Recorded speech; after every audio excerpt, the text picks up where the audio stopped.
ለዓለም ተስፋሁን የዚች የወንድቱ ደብረ ጽጌ ቤተክርስቲያን ዋና አስተዳዳሪ፣ የኔታ ሊቀ መዘምራን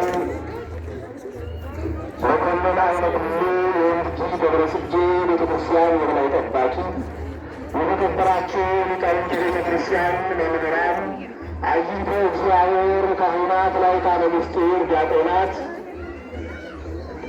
የኪሩብ ካባ የደፋባችሁ አዛውንት አባቶች፣ እናቶች፣ ጊዜያችሁን በቅድስናው ስፍራ የምታሳልፉ ወጣቶች፣ እህቶች፣ ወንድሞችም ቂምና ተንኮል የሌለባችሁ የመንግሥተ ሰማያት ምሳሌ የሆናችሁ ሕፃናትም ጭምር በአያሌ በገና ላይ በልዑል እግዚአብሔር ፍጹም ሰላም እንደምን አረፈዳችሁ?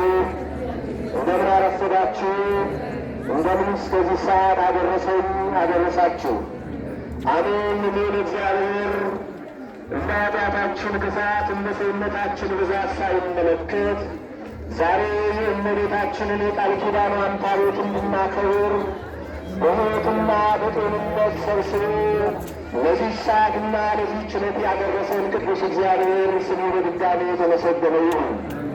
የድኅነታችን በራፍ፣ የሕይወታችን ምዕራፍ፣ የሰላማችን አጽናፍ፣ የትንሣኤያችን ክንፍ የሆነችው ቅድስተ ቅዱሳን ንጽሕተ ንጹሐን ወላዲተ አምላክ ስሟ በድጋሜ የተመሰገነ ይሁን።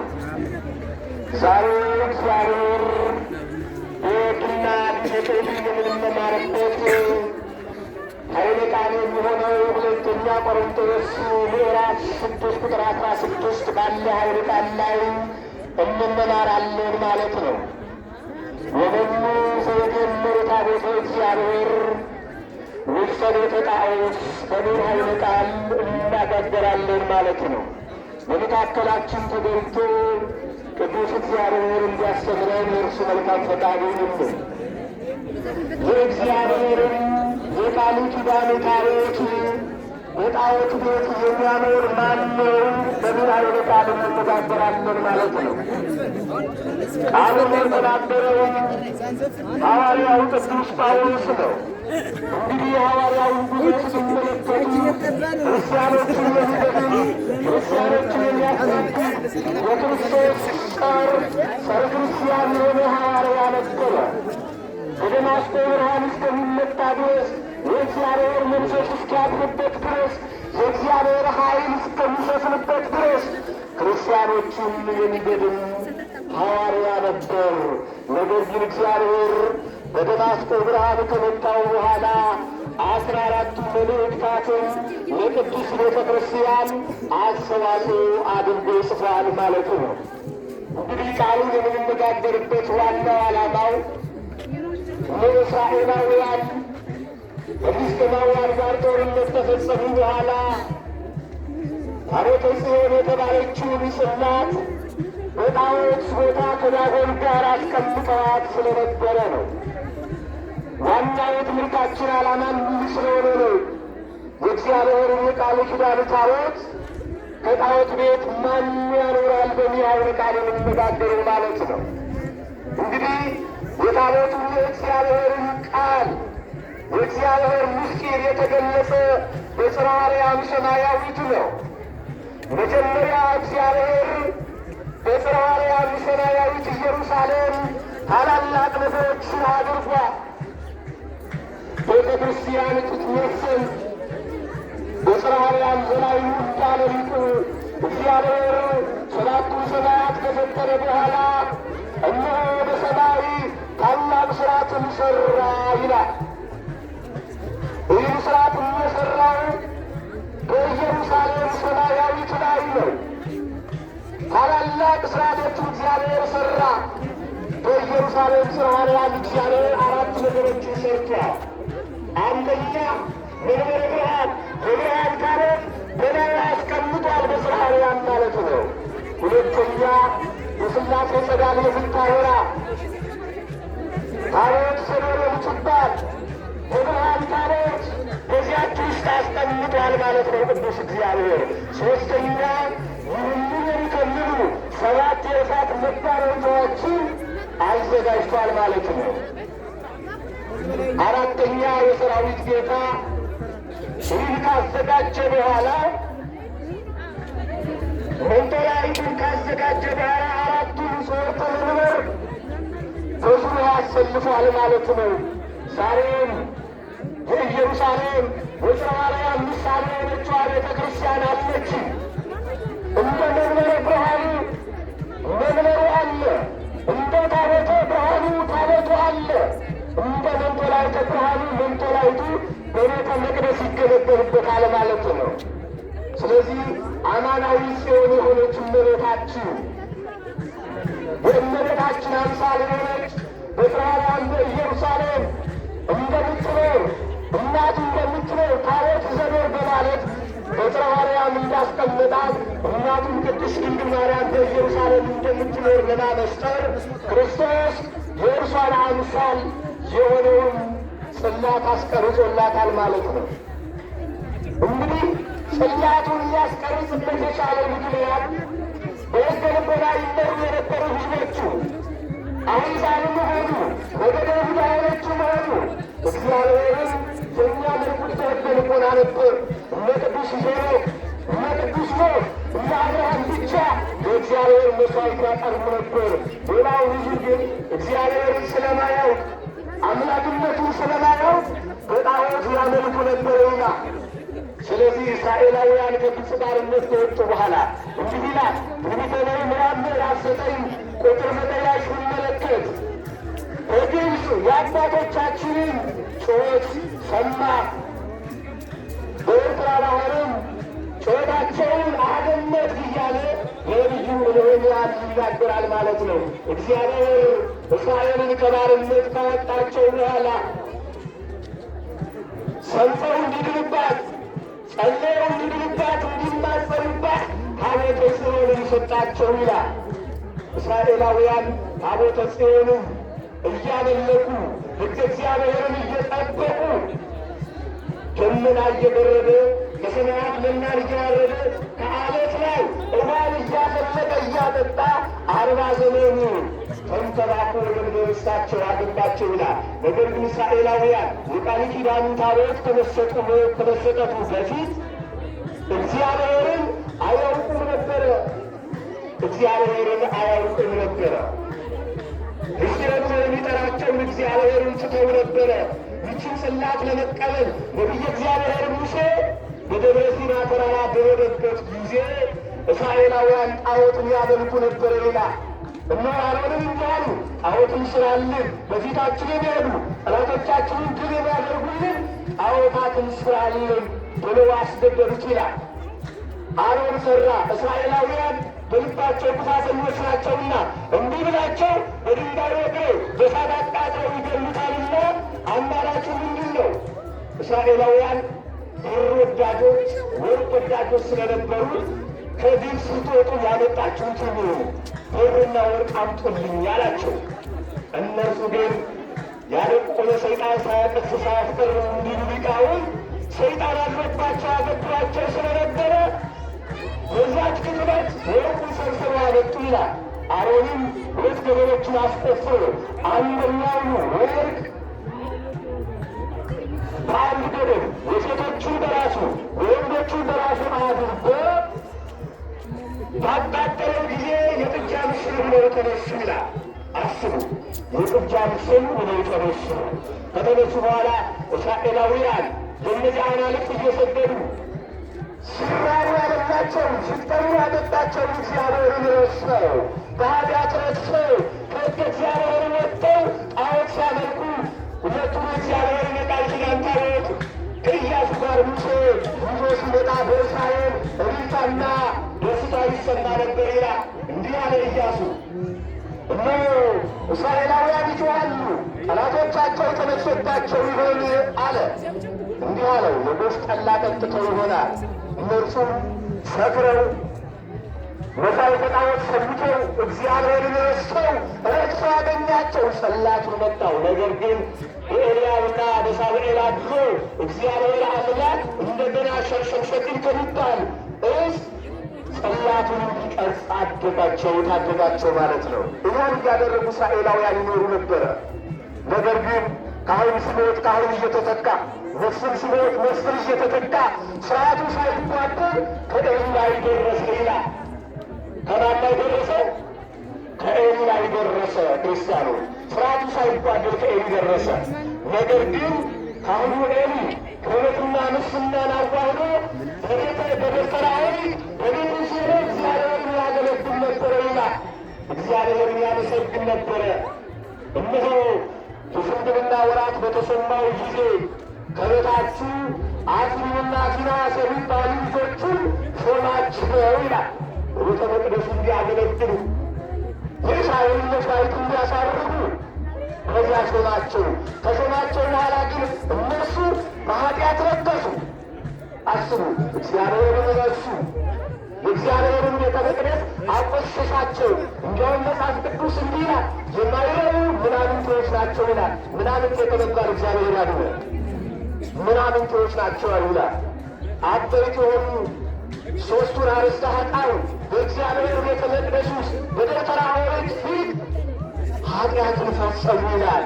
አንደኛው ኃጢአታቸው በቀዳማዊ በሙሴና በአሮን ሥራ በቀዳማዊ ሌሊት በርታ በቀዳማዊ ሰዓተ መዓልት የምትጠፋው የመሥዋዕቱን ማዕዶች በባዶ ቤት ሲበላ ቢያደርግ ያንን ምን ይጠቅማል ብለው ያጠፉት ይላል።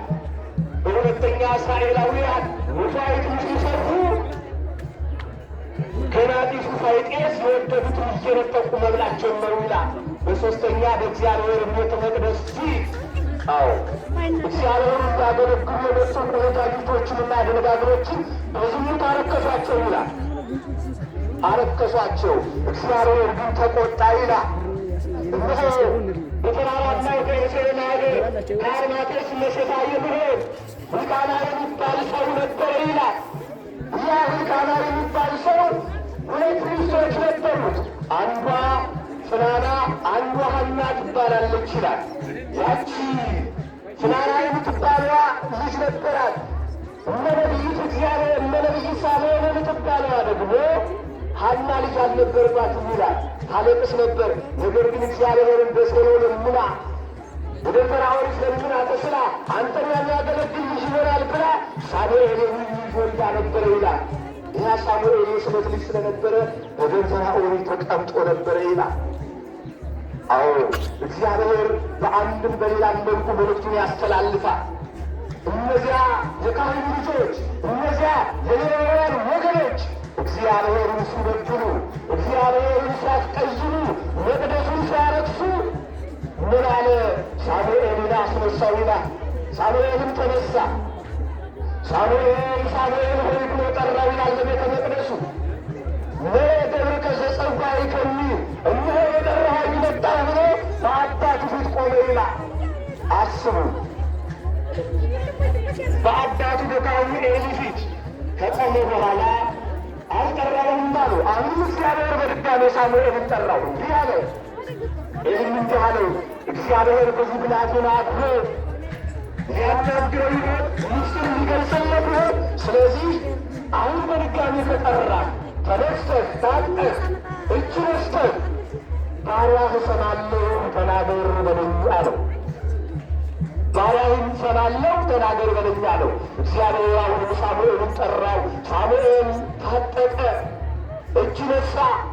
ካህኑ ኤሊ ሥርዓተ ጸሎትን በእግዚአብሔር ፊት ምን አይነት ጸሎት ማቅረብ እንዳለበት ዝግጁ አድርጎት ነበረ። በዚህ አጋጣሚ ሥርዓተ ጸሎትን የሚያስተምር ትምህርት ነው። ከዚያ በኋላ እግዚአብሔር እንዲህ አለው፣ አክሊልና ፊናስ ቤተ መቅደሱን አርክሰዋል፣ ደብተራ ድንኳንን አርክሰዋል። ስለዚህ እስራኤላውያን በሞት ይቀጣሉ፣ ታቦተ ጽዮንም ትማረካለች ብሎ አለው። ከዚያም በኋላ በጠባ ጊዜ ካህኑ ኤሊ ልጄ ሆይ እግዚአብሔር የነገረውን አንዳችሁ ሳታስቀር ንገረኝ አለው። እንዲህ ብሎ ነገረው፣ እስራኤላውያን ይጠፋሉ፣ አክሊልና ፊናስ ይሞታሉ፣ ታቦተ ጽዮን ትማረካለች ብሎ ነግሮኛል አለው። ምን አለ ኤሊ? ልጆቹን መቆጣት ሲገባው ምን ያለ? በይግበር እግዚአብሔር ዛደሞ እርሱ እግዚአብሔር ነውና የወደደውን ያድርግ አለ። አስቡ፣ እንዲህ አላቸው፣ እንድክም ደቂቄ ወየውላችሁ ልጆች፣ የምሰማባችሁ ነገር ጥሩ አይደለም። ነገር ግን ከእግዚአብሔር ፍቅር የልጆቹ ፍቅር በልጦበት ነበርና ልጆቹን ሊሻራቸው ሳይል ቀረ ይላል። እንግዲህ እግዚአብሔር ፍርዱን ይፈርዳልና ኤሌፍላውያን ወይም ፍልስጤማውያን የሚባሉ አሕዛብ ሀገሮች በኢየሩሳሌም፣ በእስራኤል፣ በዕብራውያን ላይ ዘመቱ ይላል። በመጀመሪያው ጦርነት 4000 እስራኤላውያን ሞቱ ይላል። አስቡ። ይህ መቅሰፍት የመጣ በታቦተ ጽዮን ድፍረት ምክንያት ነው። ዛሬም በሀገራችን በእኛ ኃጢአት፣ በእኛ በደል፣ በእኛ ርኩሰት ነው ወንድም ወንድሙን እየገደለ ያለ።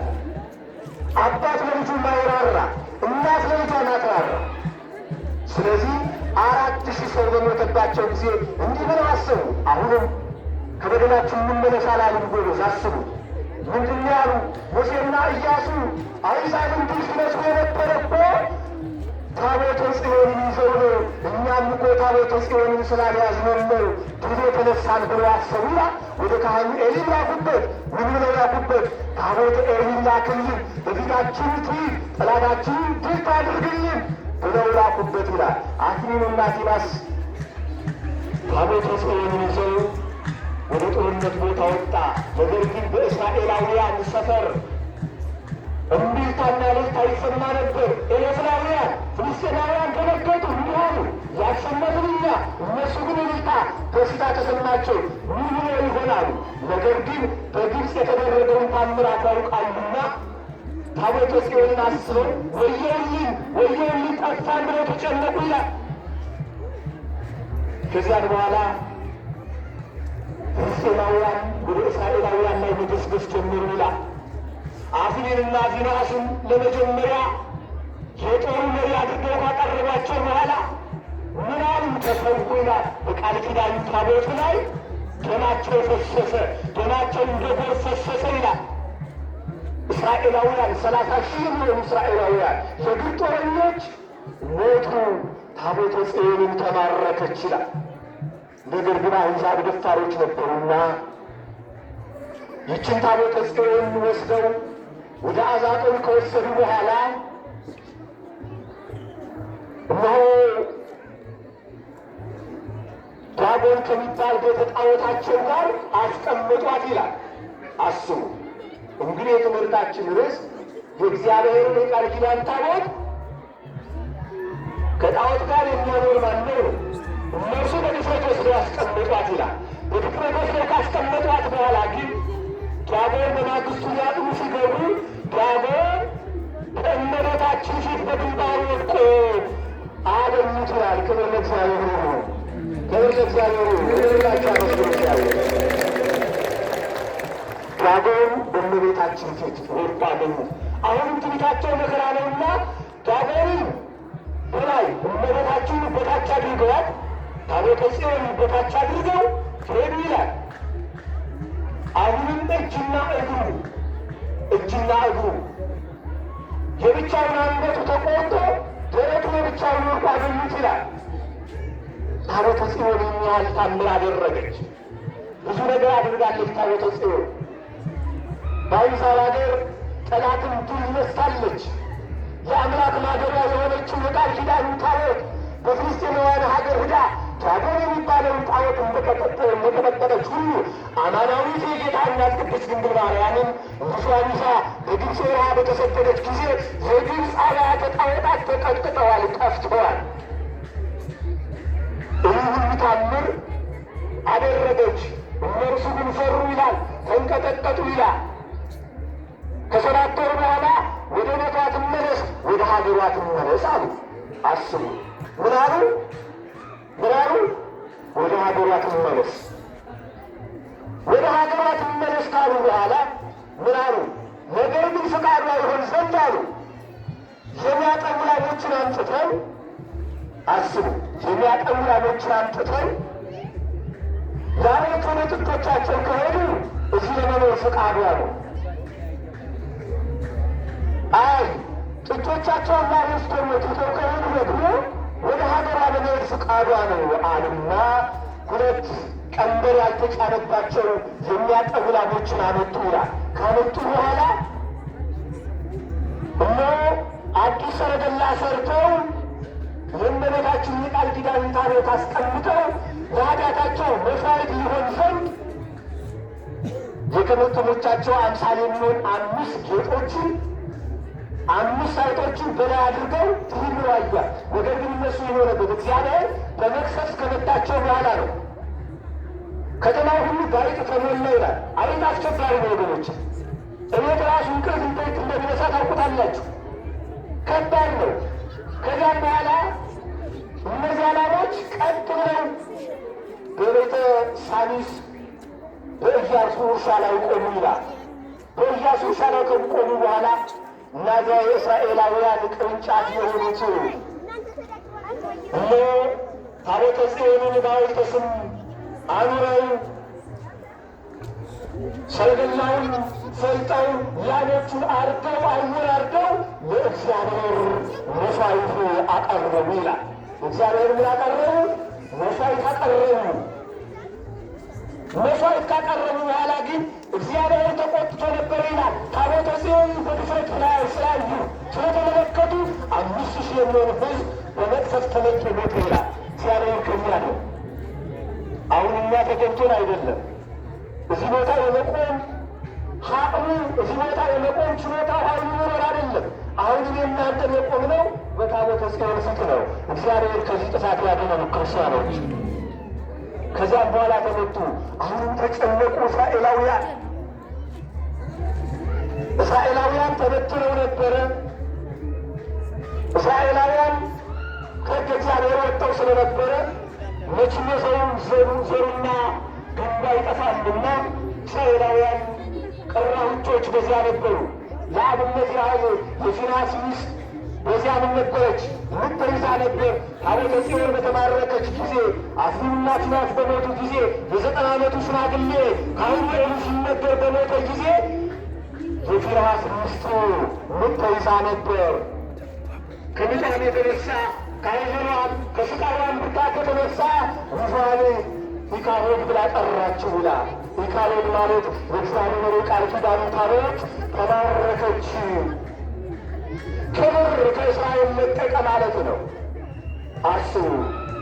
እንደዚያ ከሆነ በኋላ አሁንም ሲፈሩ ከአሳጦን ወደ ጌት ከጌት ወደ አስቆሮና ከወሰዷት በኋላ አልችሏሉ። ተንቀጠቀጡ። ጉማ ያሰራ ስለነበረ ተንቀጥቅጠው ወደ አገሯ መግባት አለባት ብለው ከሰደዷት በኋላ በቤተ አሚናዳብ 20 ዓመት የእግዚአብሔር ቃል ኪዳን ታቦት ተቀመጠች። ልጁ አልዓዛርም ሲያገለግላት ኖረ ይላል። ነገር ግን አስቡ፣ ነቢየ እግዚአብሔር ዳዊት ከመሰሙ በፊት አላውያን ነገሥታት የነበሩ ክርስቲያኖችን የሚገል አምልኮተ እግዚአብሔርን የሚጠላ ባዕድ አምልኮን የሚደግፍ ንጉሥ ሳኦል ነግሶ ነበረ ይላል። እስከዚያ ድረስ ያች ታቦተ ጽዮን ወደ ሀገሯ እንድትገባ ምን አላለችም? አልወደደችም። ነገር ግን ሳኦል ሞተ። ነቢየ እግዚአብሔር ዳዊት በዙፋኑ ተተካ። አስቡት።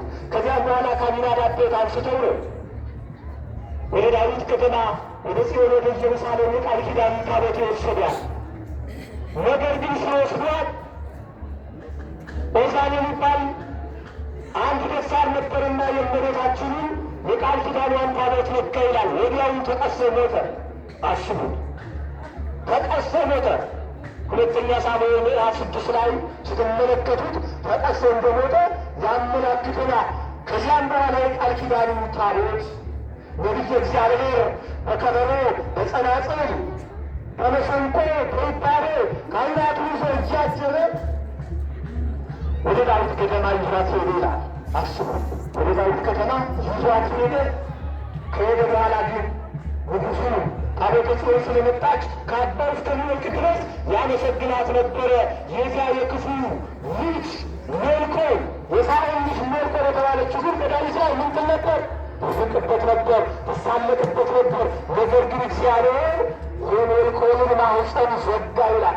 በታቦተ ጽዮን ላይ ስለተሳለቀች አሁንም በታቦተ ጽዮን ላይ የሚሳለቁ እነዚህ ይገናሉ፣ እነዚህ ይናሉ። ክርስቲያኖች ጸረ ማርያም የሆኑ ጸረ ታቦተ ጽዮን የሆኑ አዎ ይጠፋሉ።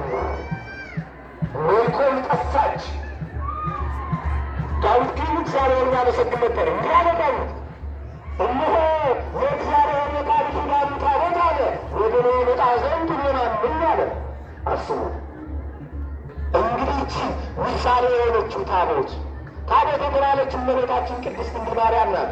በተመሳሳይ ኤልሳቤጥን እንዲህ ብላለች። እመቤታችን ወደ ኤልሳቤጥ ቤት በሄደች ጊዜ እንዲህ አለች፣ የጌታዬ እናቱ ወደ እኔ ትመጣ ዘንድ እሆናለሁ አለች። በምሳሌያዊ እያደረገ እግዚአብሔር ሕዝቡን እየባረከ እስከዚህ ድረስ የቃል ኪዳኑን ታቦት ከነቢዩ ዳዊት ጀምሮ እስከ ሶሎሞን ድረስ አደረሰው ይላል። ደረሰ። ከአቢዳራ ቤት የቃል ኪዳኑ ታቦት 3 ዓመት ኖራለች።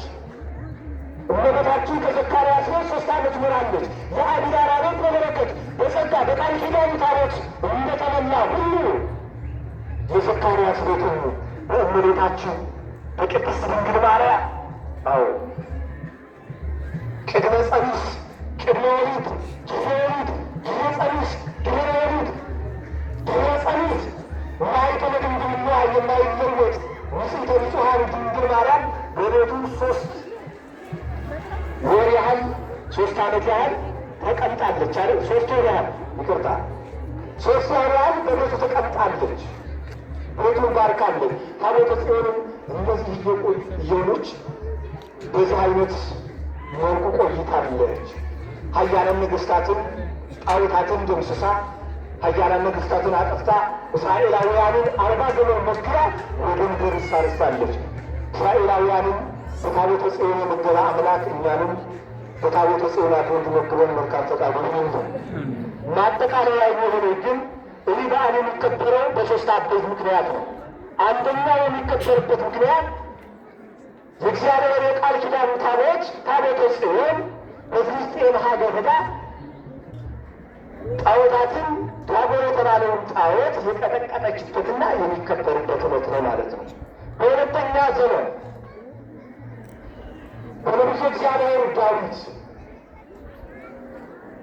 አማካኝነት በሶሎሞን ልጅ እነሆ በዳግማዊ ምኒልክ በንጉሠ ነገሥት በቀዳማዊ ምኒልክ አማካኝነት የዛሬ 3000 ዓመት ገደማ ታቦተ ጽዮን ወደ ኢትዮጵያ የገባችበት ነው።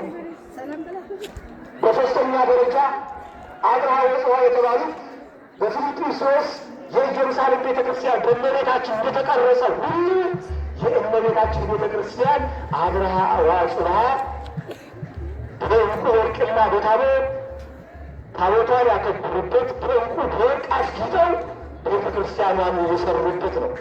ነገሥታቱ እመቤታችን ይወዱ ነበረ። ክርስቲያኖች ቀድሞ የነበሩ ነገሥታት አፄ ገብረ መስቀልን ብንመለከት ለምሳሌ አቡነ አረጋዊና ቅዱስ ያሬድ በነበሩበት ዘመነ መንግሥት ቀድሞ የሠራ በደብረ ዳሞ ገዳም ላይ የእመቤታችን ቤተ ክርስቲያን ነው። በደቡብ እስራኤል መንግሥት ስንመለከት ደግሞ አሁንም ቅዱስ ላሊበላ አብያተ ቤተ ክርስቲያናትን ሲያንጽ አሳምሮ አስጊጦ የሠራት ቤተ ማርያም የምትባለዋን ነው። ነገሥታት የእመቤታችን ባለውለታዎች ናቸው። እነ አፄ ዘርዓ ያዕቆብ የቤተ ክርስቲያን ብዙ አድራጎትን ያደረጉ ናቸው። አፄ ዳዊትን ብንመለከት የእመቤታችንን ታምር ሲያስጽፍ በቀለሙ እኛውን እያፈሰሰ ያስጽፍ ነበር ይላል። እመቤታችን ብትምረኝ ይቅር ብትለኝ እያለ። ስለዚህ ዛሬ ባጭሩ እመቤታችን ቅድስት ድንግል ማርያም ዳጎንን የደመሰሰችበት ዳጎንን ያጠፋችበት ነውና እነሆ ዳጎን የተባለውን ኃጢአት፣ ዳጎን የተባለውን ዝሙት፣ ዳጎን የተባለውን ዘረኝነት ከእኛ እንድታረቀልን በእርሷ መልካም ፈቃድ ይሁንልን። ያስተማረን የገሰጸን የመከረን የአባቶቻችን አምላክ ኑር እግዚአብሔር ስሙ የተመሰገነ ይሁን። ወስብሐት ለእግዚአብሔር ወለወላዲቱ ድንግል ወለመስቀሉ ክቡር። ይቆየን።